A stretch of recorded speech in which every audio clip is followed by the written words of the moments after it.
Hello welcome back to Microsoft Excel. ഞാൻ Siddique professional.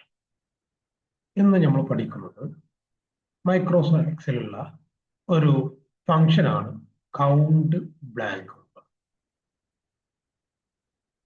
എന്തിനാണ് ഇത് ഉപയോഗിക്കുന്നത്? Equal to count blank. എന്നിട്ട് നമ്മൾ F4 മുതൽ ഇത് F15 വരെ സെലക്ട് ആക്കി ബ്രാക്കറ്റ് ക്ലോസ്. നമുക്കിവിടെ 3 എന്ന് പറയുന്ന ഒരു ആൻസർ കിട്ടി. പക്ഷെ യഥാർത്ഥത്തിൽ ഇവിടെ 4 ബ്ലാങ്ക് കോളമാണ്. പക്ഷെ നമുക്ക് ഇതില് ഈ ഒരു സെല്ലിൽ സ്പേസ് ഉള്ളത് കൊണ്ടാണ് ഒരു ടെക്സ്റ്റ് ആയിട്ട് എടുക്കുന്നത്. അതുകൊണ്ടാണത് ആയിട്ട് അപ്പോൾ മനസ്സിലാക്കാം. നമ്മളൊരു സെല്ലിൽ സ്പേസ് ഉണ്ട് എന്നുണ്ടെങ്കിൽ അത് ടെക്സ്റ്റ് പോലെ എല്ലാവരും ചെയ്തു നോക്കുക. നിങ്ങളുടെ അഭിപ്രായങ്ങൾ കമന്റിലായിട്ട് അറിയിക്കാം. Thank you.